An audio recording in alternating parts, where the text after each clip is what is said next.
Hello everyone, welcome back to my channel wheel of fortune 555। कैसे हो आप लोग? होप आप सब लोग बहुत अच्छे होंगे, अपना ख्याल रख रहे होंगे, अपनों का ख्याल रख रहे होंगे। तो आज जो हम रीडिंग करने वाले हैं, इस रीडिंग में हम देखेंगे कि अगले 7 दिन आपके पार्टनर की एनर्जी क्या रहने वाली है, क्या आपके लिए फ़ील करने वाले हैं और उनकी तरफ से क्या नेक्स्ट एक्शन आने वाला है। साथ ही साथ हम ये भी देखेंगे कि आपकी फ़ीलिंग क्या रहेगी उनको लेकर के अगले 7 दिन में। बट हमारा पूरा फोकस ये रहेगा कि अगले 7 दिन आपके पार्टनर आपके लिए क्या फ़ील करेंगे, आपको लेकर के वो किस एनर्जी में रहेंगे और उनकी तरफ से क्या एक्शन आएगा, वो क्या सोचेंगे एक्शन के बारे में, एक्शन लेंगे या नहीं लेंगे, अगर लेते हैं तो क्या एक्शन लेते हैं, वो हम इस रीडिंग में देखेंगे। आपको पता है ये रीडिंग जनरल है, टाइमलेस है, कलेक्टिव है। जब भी आप देखेंगे तब आपके लिए एप्लीकेबल होगी रीडिंग, ये नेक्स्ट 7 डेज़ के लिए। टाइमलेस है इसीलिए ये, और कलेक्टिव है, सभी लोगों के लिए है, किसी स्पेशल एक ग्रुप के लिए नहीं है रीडिंग ये। स्पेशल जेंडरफिक रीडिंग भी नहीं है। आप मेल है, फीमेल है, थर्ड जेंडर है, कोई भी है अगर हो आप, अगर आप सेम सेक्स रिलेशनशिप में हो तो भी आप रीडिंग को देख सकते हो। एंड बाकी मैंने रीडिंग का बता ही दिया, सब कुछ पता ही है आप लोगों को रीडिंग के बारे में। एंड इसके अलावा अगर आपको मुझसे कोई भी सर्विस चाहिए, अगर आपको क्रिस्टल प्रोडक्ट लेना है, रोज़ क्वार्टर्स लेना है, जैसे आपको पता है आपके रिश्ते में कोई भी प्रॉब्लम चल रही है तो उसके लिए रोज़ क्वार्टर्स बहुत ही बेनिफिशियल होता है, तो वो मैं आपको आपके पार्टनर के नाम से एक्टिवेट करके देती हूँ। एंड वो बहुत ही पॉजिटिव काम करता है आपके आपके रिश्ते में। अगर आपके पार्टनर का हार्ट चक्र ब्लॉक हो गया या आपका हार्ट चक्र ब्लॉक हो गया है, आपके बीच में पहले से प्यार, पैशन, अट्रैक्शन नहीं है, कमिटमेंट नहीं दे रहे हैं, स्टेबल नहीं रह रहे हैं आपके साथ, तो उस केस में आप रोज़ क्वार्टर्स उनके नाम से एक्टिवेट करा के पहन सकते हो। एंड अगर आपको लगता है कि आपके काम को, आपको या आपके रिश्ते को बार बार किसी की नज़र लग जा रही है, तो उस सिचुएशन में आप ब्लैक टॉर्मलाइन का ब्रेसलेट वेयर कर सकते हो। वो मैं दिखाऊंगी कैसा होता है ब्लैक टॉर्मलाइन का ब्रेसलेट। अभी यहाँ नहीं है, मैंने कहीं और ही रखा हुआ है, तो मैं दिखाऊंगी कभी आपको। ब्लैक कलर का होता है जैसे बाकी ब्रेसलेट होता है वैसे ही। एंड अगर आपको रियूनियन रिचुअल करवाना है, थर्ड पार्टी आप दोनों के बीच में, आपको थर्ड पार्टी रिमूवल करवाना चाहते हो तो उसके लिए भी रिचुअल करती हूँ मैं। आपको कमिटमेंट चाहिए, आपको मैरिज करनी है अपने पार्टनर से, तो उसके लिए भी रिचुअल्स करती हूँ मैं, जिससे पॉसिबल हो जाती है आपकी मैरिज आपके पार्टनर के साथ। और भी जो बहुत सारे रिचुअल्स हैं जो मैं करती हूँ, आप डिस्क्रिप्शन बॉक्स में जाइए, वहाँ पर आप चेक कर सकते हो। तो अगर आपको पर्सनल रीडिंग लेनी है तो उसके लिए भी आप मुझे कांटेक्ट कर सकते हैं, इवन व्हाट्सअप नंबर है। एंड जो भी सर्विस चाहिए उसके लिए आप मुझे कांटेक्ट कर सकते हो। तो चलिए अब हम बिना किसी देरी के रीडिंग की तरफ बढ़ते हैं और देखते हैं कि अगले 7 दिन आपके पार्टनर किस एनर्जी में रहने वाले हैं, वो आपके लिए क्या फ़ील करेंगे, उनकी तरफ से क्या एक्शन आएगा, वो एक्शन लेने के बारे में सोचेंगे या नहीं सोचेंगे, अगर सोचेंगे तो क्या सोचेंगे, एक्शन लेंगे या नहीं लेंगे, अगर लेते हैं एक्शन तो क्या लेते हैं, वो हम सब इस रीडिंग में देखेंगे। आपको रीडिंग पॉजिटिव होके देखनी है, हर चीज़ को अपने से फिट नहीं करना, क्योंकि ये कलेक्टिव रीडिंग है तो सारी बात आपसे मैच नहीं करेगी। कुछ बात आपसे रेजोनेट होंगी, कुछ बात आपसे रेजोनेट नहीं होगी, तो जितना आपसे रेजोनेट करती है आप उतना ही रखिए, बाकी को लेट गो कर दीजिए। तो चलिए शुरू करते हैं हम इस रीडिंग को।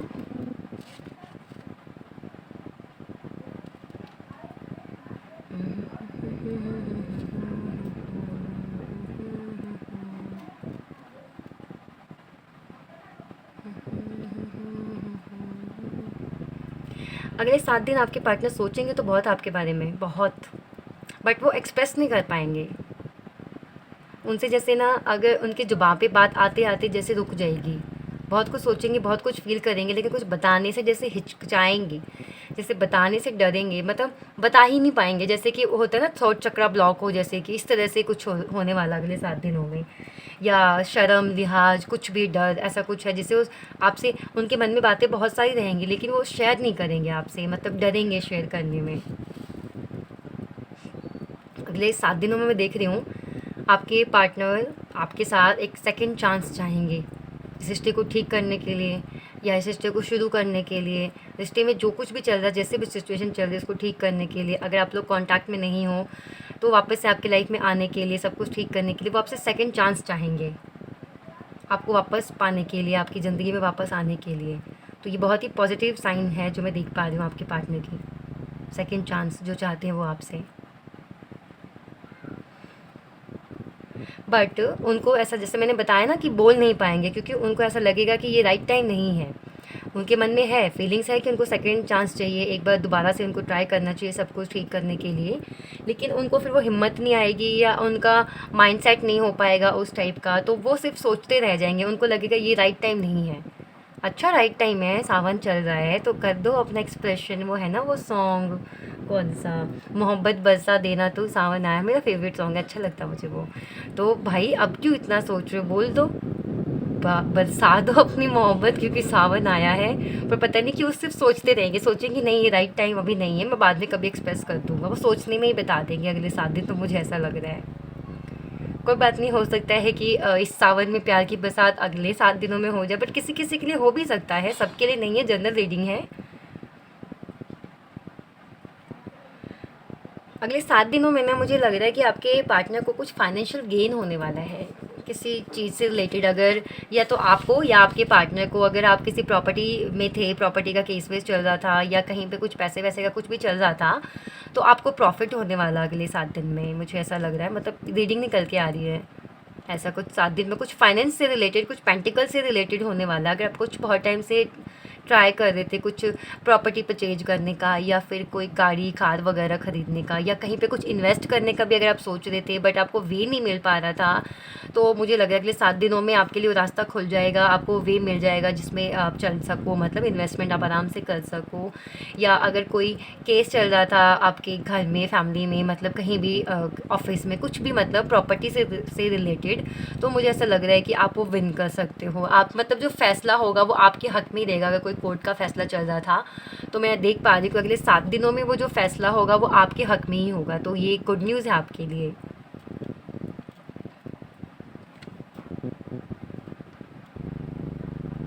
मुझे ये भी दिख रहा है कि बहुत से लोग हैं आप में से जिनकी नेक्स्ट 7 डेज़ में आपके पार्टनर के साथ आपकी आर्गुमेंट हो सकती है, तो प्लीज़ अपनी आर्गुमेंट को थोड़ा आप अवॉइड करिए, अपने गुस्से पे थोड़ा सा कंट्रोल कीजिए, क्योंकि ये मुझे आर्गुमेंट आपकी साइड से ही होती हुई नज़र आ रही है, आपके पार्टनर के साइड से नहीं। उनकी कोई छोटी सी बात, कोई छोटा सा जेस्चर आपको गुस्सा दिला सकता है, और जिसकी वजह से आप बिल्कुल भड़क जाओगे, तो जिस वजह से दिक्कत हो जाएगी। तो थोड़ा आप इस चीज़ को अवॉइड करिए, क्योंकि ये आपकी एनर्जी मुझे फ़ील हो रही है गुस्से वाली, ये आर्गुमेंट करने वाली। हो सकता है कि आप कमिटमेंट के बारे में बोलो कि और बताओ कमिटमेंट कब दे रहे हो, वो भी कह दे कि अभी थोड़ा सा मुझे टाइम चाहिए, और आप बरस पड़ो उनके ऊपर। तो कुछ ऐसा भी होता हुआ नज़र आ रहा है मुझे, तो अपना थोड़ा सा आप देख सोच समझ कर ही कोई बात कीजिएगा। कुछ पास्ट की बात को भी लेकर के आप दोनों में आर्गुमेंट हो सकती है, कोई बात हो सकती है, कोई लड़ाई हो सकती है, मेरे को चुभता रहता है यार ये। तो कुछ मतलब पास्ट की बात को भी लेके आप दोनों में हो सकती है बहस इस बारे, इस चीज़ को भी आपको अवॉइड करना। मतलब नेक्स्ट 7 डेज़ में मुझे लग रहा है कि कुछ आर्गुमेंट कुछ करने वाले हो कलेश आप दोनों एक दूसरे के साथ, तो प्लीज़ मत करना, अवॉइड करना।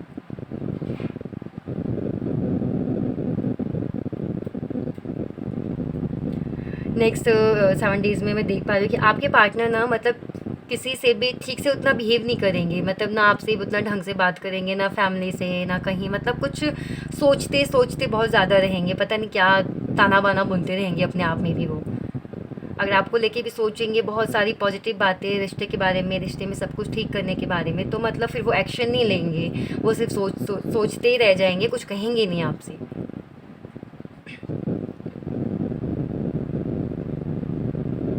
अगर आप अपनी कमिटमेंट के बारे में बात करोगे इस वीक में, इस अगले 7 दिनों में अपने पार्टनर से, तो वो फैमिली को सामने ले आएंगे, मतलब बोल देंगे, फैमिली का एक्सक्यूज़ दे देंगे, या फैमिली का मतलब कुछ मैटर ले आएंगे, कभी नहीं फैमिली नहीं मानेगी, फैमिली स्टेबल नहीं है, कुछ फैमिली का यहाँ पर है, मुझे कुछ फैमिली का पंगा दिख रहा है अगले 7 दिनों में।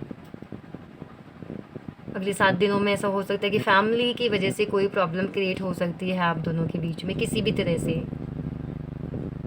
बहुत ही कंफ्यूजिंग माइंडसेट रहने वाला आपके पार्टनर का। देखो, ज़्यादा सोचने से यही होता है, आप सोच रहे हो, आप बस डिसाइड कर लो कि आपको करना क्या है, रिश्ते में जाना है नहीं जाना है, कमिटमेंट देनी है नहीं देनी है। अब बहुत सारा सोचोगे तो 10 सवाल दिमाग में आएंगे, 10 तरह की बातें आएंगी, और फिर कंफ्यूज होकर आप बैठ जाओगे। तो रिश्ता आपका है, सोचना आपको है, तो ये आपके पार्टनर को करना चाहिए। लेकिन ये क्या करेंगे ना, ये सिर्फ सोचते रहेंगे, आप कन्फ्यूज़ हो जाएंगे सोच सोच करके, क्योंकि उनको लगता है कि अभी वो ना एबल नहीं है, अभी वो डिसीजन नहीं ले पाएंगे, अभी वो कमिटमेंट नहीं दे पाएंगे, ये सब कुछ सोचते रहेंगे वो। एंड आपकी मैं थिंकिंग देख पा रही हूँ कि आपको लगता है यही राइट टाइम है, मतलब बिल्कुल अपोजिट सोच रहे हो आप दोनों। आपको लग रहा है कि राइट टाइम कब आएगा यार, राइट टाइम बनाने से आता है, राइट टाइम थोड़ी ना बोल के आएगा हाँ जी मैं आ गया, मैं राइट टाइम हूँ, अब डिसीजन ले लो। आप खुद बनानी पड़ती है राइट टाइम। सोचो, समझो, एक्शन लो। राइट टाइम कभी नहीं आता, उसको ठीक करना पड़ता है। टाइम अपना टाइम नहीं आता, अपना टाइम लाना पड़ता है। वो कहते हैं अपना टाइम आएगा, नहीं, अपना टाइम लाना पड़ता है, अपना टाइम लेके आओ। तो आप इस माइंडसेट में हो। ऐसे तो आप यूँ सोचोगे इतने साल बीत गए, इतना महीना हो गया, आपका राइट टाइम ही नहीं आ रहा है, तो राइट टाइम कभी नहीं आएगा। राइट टाइम करना पड़ता है। अब वो कहेंगे नहीं अभी राइट टाइम नहीं है, मतलब ऐसा नहीं कि वो आपको चीट कर रहे हैं या आपको कमिटमेंट नहीं देंगे। प्यार करते हैं आपसे, कमिटमेंट भी देंगे आपको, लेकिन अभी अगर आप उनको बोलोगे ना नेक्स्ट 7 डेज़ में कमिटमेंट को लेकर के, तो कहेंगे ये राइट टाइम नहीं है। और आपकी है, आपकी फीलिंग में देख पा रही हूँ, आप कहोगे हाँ ये राइट टाइम है। राइट टाइम लाना पड़ता है। आप डिसीजन लो, सब कुछ ठीक हो जाएगा, मैं हूँ ना साथ में। आप ये बोलोगे उनसे, आप ये चाहोगे कि वो इस चीज़ को समझें और एक्शन लें। मैंने वही जो पहली लाइन बोली थी, अपना टाइम आता नहीं, अपना टाइम लाना पड़ता है। बट आपके पार्टनर इस एनर्जी में अपना टाइम आएगा, वो इस एनर्जी में अभी आप कहोगे नहीं वही टाइम लाना पड़ता अपना।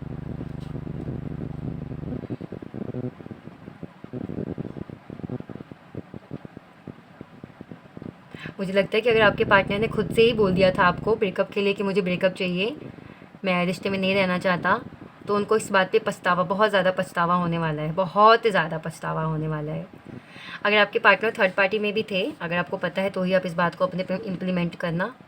फालतू में ऑफेंड मत हो जाना कि नहीं है थर्ड पार्टी, तो मैडम क्यों आप बोल रहे हो। मुझे जिन लोगों के लिए है मैं उनकी बात कर रही हूँ। तो उनकी कुछ फीलिंग्स जो है ना थर्ड पार्टी की तरफ भी रहेगी, कुछ वो थर्ड पार्टी के बारे में भी सोचेंगे एंड कुछ वो आपके बारे में भी सोचेंगे। मैं एकदम से ये नहीं कह रही, शुगर कोट नहीं कर रही कि थर्ड पार्टी को लात मारेंगे और आपके पास आ जाएंगे। उनका माइंड कहीं ना कहीं थर्ड पार्टी पर भी स्टक रहेगा और आप पर भी स्टक रहेगा। वो दोनों को बैलेंस करके चलने की कोशिश करेंगे, बट उनकी फीलिंग्स में देख पा रही हूँ आपकी तरफ ज़्यादा है। लेकिन फिर उसकी साइड अगर उनकी रिस्पॉन्सिबिलिटी है, अगर फॉर एग्जाम्पल अगर आप एक्स्ट्रा मैरिटल अफेयर में हो, तो अगर आप देख रहे हो रीडिंग, तो वो अपने हस्बैंड या वाइफ को लेकर के भी अपनी रिस्पॉन्सिबिलिटी फील करेंगे और उनके बारे में भी सोचेंगे और आपके बारे में भी सोचेंगे। लेकिन वही रहना आपके साथ चाहते हैं। हो सकता है कि मतलब कि जो फ़ैसला हो उनका आपके हक़ में हो, आपके हक़ में ही होगा, लेकिन वो बैलेंस करके चलना चाहेंगे दोनों को। एकदम से अगर आप उनको बोलोगे कि आप थर्ड पार्टी को छोड़ के आपके पास आ जाओ, मतलब उनको बोलते हो आप कि तुम थर्ड पार्टी को छोड़ के मेरे पास आ जाओ, तो ये फ़ैसला उनके लिए लेना थोड़ा मुश्किल रहेगा। वो एकदम से सडनली नहीं ले पाएंगे। किसी किसी के पार्टनर तो उनको बोल सकते हैं कि मुझे सोचने समझने का टाइम दो, मैं एकदम से थर्ड पार्टी को नहीं छोड़ सकता। जैसे कि ये भी हो सकता है कि आपके पार्टनर बहुत टाइम से रिलेशनशिप में थे एंड अब आपके पार्टनर का रिश्ता फिक्स्ड हो गया है या फैमिली की वजह से वो थर्ड पार्टी आई है। तो उनके लिए बहुत, मैंने बताया ना फैमिली, यहाँ पे पहला मैंने अभी रीडिंग करी थी जब, तो अभी एक एनर्जी आई थी फैमिली की वजह से कोई पंगा होने वाला है आप दोनों के बीच। तो ये जो प्रॉब्लम्स है ना आपकी लाइफ में, कहीं ना कहीं फैमिली की वजह से भी है, क्योंकि फैमिली प्रेशर डाल दिया आपके पार्टनर पे कि नहीं आपको छोड़े, आपको भूलें, आगे बढ़ें और जो उन्होंने पसंद किया है उससे शादी करें, ऐसा कुछ कर दिए फैमिली। तो जिसकी वजह से फिर वो फ्रस्ट्रेट हो जाएंगे एंड वो सारा गुस्सा आपके ऊपर निकाल सकते हैं और इस बात को लेकर आप दोनों में आर्गूमेंट हो सकते हैं, जैसा कि मैंने पहले भी बताया। तो आपको ठंडे दिमाग से काम लेना है, कोई जल्दीबाजी नहीं करनी है उनके साथ। उनको थोड़ा आप टाइम दीजिए, थोड़ा स्पेस दीजिए उनको उनका। आप आपके पार्टनर ये भी बोल सकते हैं कि मुझे सेकंड चांस चाहिए, मुझे सेकंड चांस दे दो, पर थोड़ा टाइम दे दो मुझे, मैं सब ठीक कर दूंगा। तो ये आपके पार्टनर कह सकते हैं नेक्स्ट 7 डेज़ में। उनकी, क्योंकि उनकी बहुत इच्छा होगी सब कुछ दोबारा से रीस्टार्ट करने की, आपके साथ सब कुछ पहले जैसा करने की, आपके साथ रिश्ते में आने की बहुत कोशिश करेंगे, बहुत इच्छा रहेगी उनके दिल में। कोशिश तो खैर नहीं करेंगे, मतलब इच्छा रहेगी, लेकिन कोशिश कर सकते हैं, बट वो अपनी इच्छा को भी दबा देंगे, आपसे भी खुल के कुछ एक्सप्रेस नहीं करेंगे। अगर आपके पार्टनर आपको अभी आप नो कॉन्टैक्ट में हो गए पार्टनर से अपने, तो ये 7 दिन उनके लिए बहुत ही हार्ड रहने वाले हैं। वो बहुत ही मुश्किल से गुजरेंगे, उनको बार बार आपकी याद आएगी, वो बार बार आपके बारे में सोचेंगे, आपसे रिकनेक्ट करने की सोचेंगे। क्योंकि मुझे ना ये 7 दिन ना सोचने की एनर्जी ज़्यादा लग रही है। तो बहुत ही कम लोग हैं जिनको 7 दिन में एक्शन मिल सकता है पार्टनर की तरफ से, क्योंकि सोचेंगे ज़्यादा, सोच विचार ज़्यादा करेंगे, एक्शन कम लेंगे। तो एक्शन अगर आपको चाहिए मिलेगा, तो मुझे लगता है कि एक्शन उनका देर से आएगा, 7 दिन बाद आ सकता है। बट किसी किसी को एक्शन मिल सकता है, बहुत जल्दी भी मिल सकता है उनके पार्टनर का एक्शन। बट मुझे बहुत जल्दी तो एनर्जी नहीं रिसीव हो रही, क्योंकि वो सोचने में ही सारा वक्त ज़ाया करने वाले हैं ये जो अगले 7 दिन हैं आपके। अगर आपके पार्टनर अब तक आपको फॉर ग्रांटेड लेते थे, वैल्यू नहीं समझते थे आपकी, तो अब उनको आपकी वैल्यू समझ आ रही है। अब वो सोच रहे हैं आपके बारे में कि अगर वो बार बार आपको फॉर ग्रांटेड लेते थे ना, तो एक दिन आप उनको छोड़ के चले जाओगे। हाँ, ये सच्चाई भी है कि कब तक कोई मतलब आपको बार बार रियलाइज़ करवाएगा कि मुझे ध्यान दो, देखो मैं तुमसे कितना प्यार करती हूँ, देखो मैं तुमसे कितना प्यार करता हूँ, और आप बार बार उसको बिल्कुल भी वैल्यू नहीं कर रहे। तो भाई हर किसी की अपनी सेल्फ रिस्पेक्ट है, आज नहीं तो कल उसको अपनी सेल्फ रिस्पेक्ट समझ में आ ही जाएगी। सबको पता होता है उसकी सेल्फ रिस्पेक्ट के बारे में। हम में से सबको पता है कि हाँ भाई, यहाँ पे जो हमारे पार्टनर कर रहे हैं ये गलत कर रहे हैं, यहाँ पे मैं अपनी सेल्फ रिस्पेक्ट को ना मान लो गिरवी ही रख रही हूँ, अपनी सेल्फ रिस्पेक्ट की मैं डिसरिस्पेक्ट कर रही हूँ, सबको पता होता है। लेकिन फिर प्यार चीज़ ही ऐसी है कि इंसान फिर वो किसी भी हद से गुजर जाता है। वो बेइज्जती, सेल्फ रिस्पेक्ट, समाज, लोग क्या कहेंगे, उसको मतलब मेरी इंसल्ट हो रही है, ये सब कुछ नहीं भूलता वो। मतलब ये सब कुछ इस चीज़ के बारे में फिर इंसान नहीं सोचता है। उसको बस ये चाहिए होता है कुछ भी हो के बस वो सही हो जाए, वो ठीक हो जाए, वो मेरी लाइफ में आ जाए, सब कुछ बेटर हो जाए, सब कुछ ठीक हो जाए।